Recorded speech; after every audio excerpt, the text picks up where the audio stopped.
Hi, what's up, everyone? It's your boy William. Today, let's focus on the first dynasty in Chinese history. It was the Xia dynasty. It was built in BC 2070, and the demise happened in BC 1600. Totally, it lasted for almost 500 years. In the long history of China, the lifespan of Xia dynasty is one of the longest. It had 17 emperors, such a long history. Now, let's check it out how it was born. Before Xia dynasty, China was ruled by different tribes. The concept of country didn't exist either. But through wars, there was only one big leader. He was like the king of all the tribes. He could command all the tribes too. However, for different tribes, they still conserved their own way to develop. Unity didn't happen at that point, but a flood which lasted for 22 years changed everything. A hero came along. He used his intelligence, saving the people from the flood. With this achievement, he got the love and support of the people. That's right, he was Yu. Back then, the big leader of all the tribes was Shun. He also valued the talents a lot. And in terms of succession, the ruler was very selfless. They used the abdication system. Of course, this system didn't last for a long time. It was replaced by hereditary system eventually. We will mention that later. Right now, I'm going to explain abdication system. Basically, when the ruler is about to die, he will nominate a guy to succeed his position. And for this part, he will prioritize the development for the people. So he will choose the most capable person to sit in the throne. Blood relationship doesn't matter. New knowledge, right? You're welcome. Let's get back to Yu. Timing the flood was beyond enough for him to be the next big leader. Without any doubt, he succeeded to the throne. But this time, ruling tribes was not enough for his ambition. He wanted to break the old system and build a new one. He didn't want to see different flags waving in the sky. He only wanted to see one flag representing everyone. The concept country came to him. He started action. First, he divided China into 9 states according to geography and customs of the locals. This behavior broke the tribe system. He also set a solid foundation for his rule. Then he ordered the smiths to forge 9 weighty bronzes. Each one of them was delivered to the corresponding state. For the bronzes, they were the symbol of unity of the country. Not only this symbol, many historians also believe that they were the reminder of him beating the flood to the people. In China, we have an idiom, 一言九鼎. It means that the saying is heavier than 9 weighty bronzes. The speaker's status is very high, and if he says it, he does it. So the 9 bronzes were also the origin of this idiom. After those actions, only one step was left. We wanted to see the loyalty of important figures in different states. He held a meeting in Mountain 2, which is in Anhui province. In the meeting, he presented his big plan. Because his prestige was too high, no one dared to challenge him on the surface. But one leader of a tribe called Fang Feng was late on purpose. Everyone understood that he disagreed.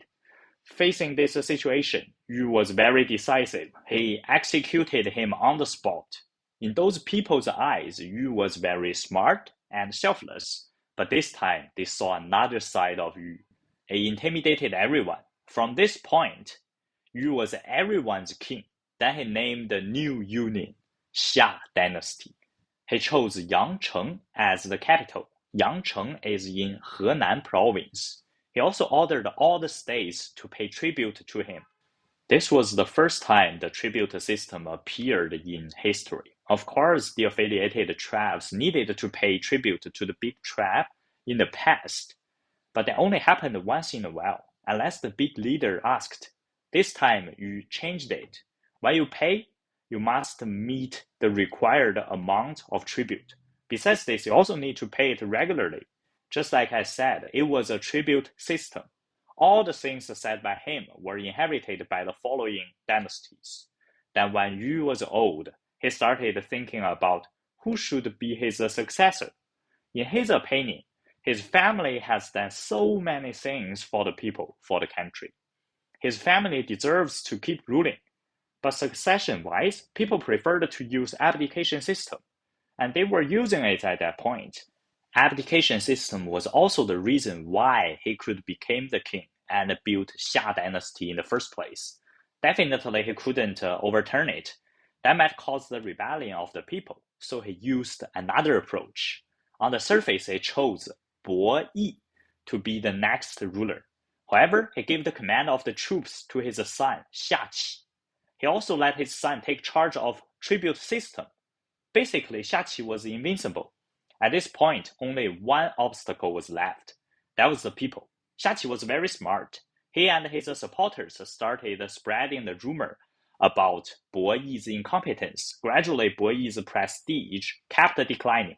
That's the power of propaganda. When Yu passed away, Xia Qi started a coup to seize the power. It was very easy. Bo Yi didn't resist either. I guess he had already known that the throne wasn't for him. He was just a puppet. As for the ending for Bo Yi, there are two different versions. One is that he was killed. The other one is that he was exiled. Neither was a good one. Then Xia Qi became the new king after his death. Gradually, some people started knowing what's going on. But that wouldn't change the picture. Xia Qi was too strong. He controlled the resources and troops that put him in a position above everyone. But some people just didn't want to go with the flow. They wanted to restore the system. They consisted of a tribe called Youhu and the supporters of Bo Yi. They launched a revolution. Facing this public challenge, Xia Qi led his army to combat them. This was a one-sided war. At this point, Xia Qi's army had chariots, mails, and they also had a lot of cavalries, and they received training on a daily basis. However, for the rebels, they didn't have the equal equipment. Not only this, they were all infantry. The gap was huge. When the war broke out, the rebels realized quickly that they couldn't compete. They retreated to the mountain and hoped the enemy would let them go. Obviously, they overestimated the mercy of Xia Qi. The royal army used fire to punish the rebels. The rebels were defeated. As for the live ones, they ended up being executed or being enslaved. From this moment, no one had any problem with Xia Qi's rule. And his rule also marked the change from the country belonging to the people to the country belonging to a specific family.